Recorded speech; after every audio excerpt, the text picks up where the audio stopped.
में से मात्र 100 ही बच्चे हैं जिनके 73 से ज्यादा है। और ये 42,500 है कौन? जो बहुत अच्छी तैयारी कर रहे हैं, अपनी तैयारी के प्रति सीरियस हैं, वही मॉक की हिम्मत कर पाते हैं, स्पेशली आरडब्ल्यूए पर। ठीक है, तो आपके अगर 73 या 73 से ज्यादा आ रहे हैं तो भाई आप तो मतलब कमाल हो। आपके अगर 63 मार्क्स आ रहे हैं तो आप 500 स्टूडेंट्स में आ जाते हो मात्र 63 मार्क्स पे। तो इससे मैं अंदाजा लगा रहा हूँ यार, पेपर का लेवल तो आज बहुत ही टफ रहा है। इसका मतलब बच्चों के लिहाज से अगर 1000 स्टूडेंट्स मात्र 59 मार्क्स पा रहे हैं, मात्र 59, तो इसका मतलब पेपर का लेवल ठीक ठाक स्वाहा है। और अगर हम देखें 2000 स्टूडेंट्स 55.75 तक हैं और 5000 स्टूडेंट्स मात्र 50 मार्क्स ला पा रहे हैं। पेपर का लेवल दमदार दिखाता है ये। और मैं हमेशा आपसे कहता हूं, अगर जहां तक दिल्ली पुलिस की बात है तो आप सिर्फ इतना कर लेना कि अपने आप को टॉप 2000 में रखना है। अगर ये बच्चे 50,000 तक बच्चे टेस्ट देते हैं, तो अगर ये बच्चे 1 लाख तक पहुंच जाते हैं तो आपको 5,000 के अंदर अपने आप को बना के रखना, आपके चांस बहुत अच्छे बने रहेंगे। अब जो बच्चे 2000 तक आ रहे हैं, यानी जो 55-56 आज के पेपर में कर रहे हैं, मैं तो उनको बढ़िया मानता हूँ। मैं मानता हूँ कि ये बच्चे कट ऑफ क्लियर करने का दम रखते हैं।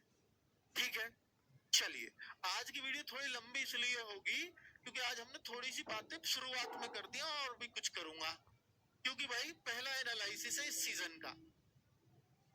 चलो, तो आपको समझाना भी पड़ता है, मेरा फर्ज भी है। मॉक का सेल्फ एनालिसिस जरूर करें। ये अगर आप ये नहीं करते हो तो फिर ये आपका मॉक का बहुत ज्यादा फायदे आपको दिखाई नहीं देंगे।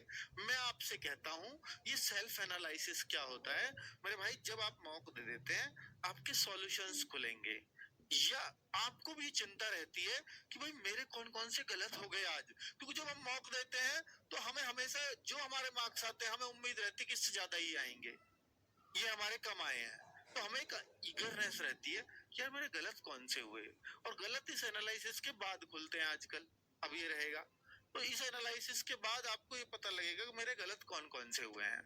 आप मैथ्स में भी देखना, आप रीजनिंग में भी देखना, आप जीएस में भी देखना, आप कंप्यूटर में भी देखना, बहुत सारे क्वेश्चंस ऐसे मिलेंगे जो सही होने चाहिए थे और गलत हो गए, यानी मुझसे आते थे फिर भी मैं गलत कर गया। तो ये मेरी अपनी गलती से गलत हुए।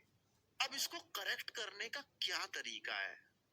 आप देखिए, पहले सबसे पहला काम यही करेंगे, आज एक कॉपी के पेज पर लिखें कि इस मॉक का सेल्फ एनालिसिस क्या करेंगे। आप सब्जेक्ट वाइज करेंगे। आज की डेट में वो आसान लगेगा, पर आज का मैथ्स का लेवल मैं मानता हूँ, रीजनिंग का लेवल मैं मानता हूँ ठीक ठाक था, पर आज का पेपर में ही तो चेक करना है आप जेन्युइनली कितना कर दोगे या हर हाल में कितना कर दोगे। वो आज का वो स्कोर रहेगा। कुछ बच्चे ऐसे होते हैं कि अगर पेपर आसान आया तो वो टॉपर्स को भी पीछे छोड़ जाएंगे, लेकिन अगर पेपर मुश्किल आया तो वो एवरेज से भी कम आ जाएंगे। ये सबसे बड़ी गलती होती है।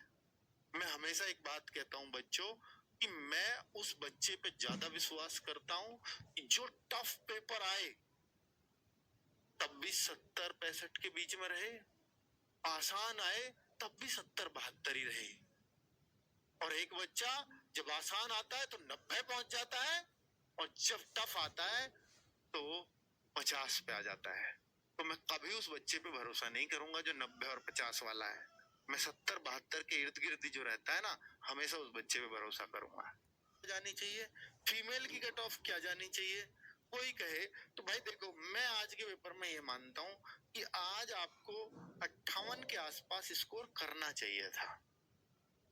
हालांकि ये बहुत तगड़ा स्कोर है, पर फिर भी मैं कहूंगा 58 स्कोर था तो आप बेस्ट जगह पे हो, बेस्ट कर रहे हो। इससे कम थे तो इस तक पहुंचने की कोशिश करो, इससे ऊपर हो तो अपने आप को ओवर कॉन्फिडेंट मत फील करना प्लीज। अब मैं फीमेल की बात करता हूं, तो ये फीमेल को मैं बोल रहा हूं कि आज 50 प्लस स्कोर आज आपको करना चाहिए था ऐसे पेपर में।